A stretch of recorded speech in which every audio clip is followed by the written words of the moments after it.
भौगोलिक खोजों के परिणाम स्वरूप विश्व में एक नए युग की शुरुआत हुई। सीमित भौगोलिक ज्ञान के कारण सामुद्रिक व्यापार भी सीमित था। सामुद्रिक यात्रा अत्यधिक कष्टपूर्ण एवं असाध्य थी। जहाज छोटे और असुरक्षित थे तथा वे गति एवं सुरक्षा के लिए हवा पर निर्भर थे। कंपास या कुतुबनुमा का ज्ञान अभी नहीं हुआ था, अतः दिग्भ्रमित होकर भटक जाने का भय बना रहता था। समुद्री लुटेरे भी उत्पात मचाया करते थे। राज्य की ओर से किसी प्रकार की सहायता उपलब्ध नहीं थी। लोगों में त्याग एवं साहस का अभाव था। इन परिस्थितियों में नाविकों एवं व्यापारियों द्वारा अटलांटिक जैसे महासागरों में यात्रा करना अत्यंत दुष्कर था। नमस्कार, बहुत बहुत स्वागत है आपका आपके अपने ही YouTube channel from the I job Rajesh Kohli में।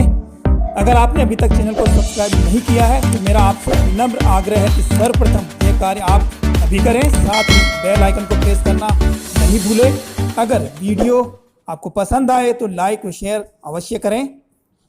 15वीं शताब्दी के पूर्वार्ध तक विश्व के किसी भी भाग में रहने वालों के लिए विश्व का एक बहुत बड़ा भाग अनजान था। अमेरिकी महाद्वीप, ऑस्ट्रेलिया, न्यूजीलैंड, अफ्रीका एवं एशिया के अधिकांश भागों से शेष दुनिया के लोग परिचित नहीं थे।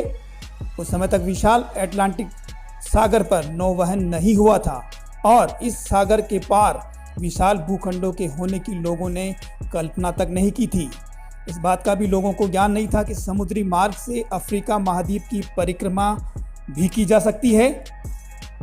15वीं शताब्दी के 5वें दशक पूर्व तक यूरोप और एशिया के बीच व्यापार कुस्तुनतुनिया के मार्ग से होता था, किंतु कुस्तुनतुनिया पर तुर्की आधिपत्य से यूरोप वासियों के लिए वह मार्ग अब निरापद न रहा।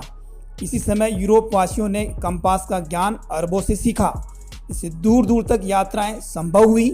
पुनर्जागरण ने यूरोप वासियों को शेष दुनिया की ओर आकर्षित किया। इसके अतिरिक्त व्यापार के प्रसार, पूर्व में जाने के लिए नए मार्ग की आवश्यकता एवं कौतूहल की भावना ने भी उन्हें नए नए मार्गों और देशों की खोजों के लिए प्रेरित किया। थोड़े ही समय साहसी एवं निर्भीक नाविकों ने ऑस्ट्रेलिया को छोड़कर समस्त संसार को खोजा। इस प्रकार 16वीं शताब्दी के अंत तक विश्व के विभिन्न क्षेत्रों में संपर्क स्थापित हो सका।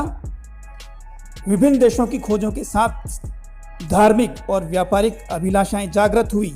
फलतः उपनिवेश बसाने का क्रम शुरू हुआ, जिसका अंत साम्राज्यों के विस्तार में परिणत हुआ। समुद्री यात्राओं एवं भौगोलिक अन्वेषण के कार्य में यद्यपि कई यूरोपीय देशों ने भाग लिया, किंतु स्पेन एवं पुर्तगाल इस दिशा में अग्रणी रहे। भौगोलिक अन्वेषण में पुर्तगाल के प्रयास। विभिन्न शताब्दियों के प्रारंभ में पुर्तगाली शासकों ने अफ्रीका के पश्चिम तट के साथ साथ अटलांटिक महासागर में नियमित अभियान भेजने शुरू की। पुर्तगाल के राजकुमार हेनरी, जिसे हेनरी द नेविगेटर भी कहा जाता है, ने खोज यात्राओं को प्रोत्साहित किया। हेनरी ने समकालीन भौगोलिक सिद्धांतों का अध्ययन किया एवं नाविकों की शिक्षा के लिए एक शिक्षण केंद्र स्थापित किया। उसने सुदृढ़ नावों का निर्माण करवाया। उसके काल में अफ्रीका के पश्चिम तट को खोज निकालने का प्रयास किया गया। पुर्तगाल का ही बार्थोलोम्यू डियाज नामक यात्री अफ्रीका के पश्चिम किनारे के सहारे दक्षिण छोर तक पहुंचा और उसने इस छोर को तूफानों का अंतरीप कहकर पुकारा। यात्रा से लौटकर उसने अपने शासक जॉन द्वितीय को जब अपनी सफलता की कहानी सुनाई तो वह बहुत प्रसन्न हुआ और तूफानों के अंतरीप को उसने उत्माशा अंतरीप का नाम दिया। इस खोज ने भारत पहुंचने का मार्ग सरल कर दिया। 1498 ईस्वी में वास्को डी गामा नामक प्रसिद्ध यात्री उत्माशा अंतरीप की यात्रा करते हुए भारत के पश्चिम तट स्थित कालीकट व बंदरगाह पर उतरा। इस प्रकार पूर्व की ओर जाने का नया मार्ग खुल गया। अगले वर्षों में वास्को डी गामा भारत आया और भारत की भूमि पर पुर्तगाली केंद्र स्थापित करने में सफल हुआ। वास्को डी गामा की यह खोज यूरोप के इतिहास में बड़ी महत्वपूर्ण, प्रभावोत्पादक व सीमा चिन्ह सिद्ध हुई। पुर्तगाल का एक जहाजी बेड़ा केब्राल के नेतृत्व में तेज हवाओं के प्रभाव से अनायासी पश्चिम में दक्षिण अमेरिका के पूरी तट पर 1500 ईस्वी में पहुंच गया। केब्राल ने इस क्षेत्र का नाम ब्राज़ील रखा। इस प्रकार आज के ब्राज़ील देश की खोज हुई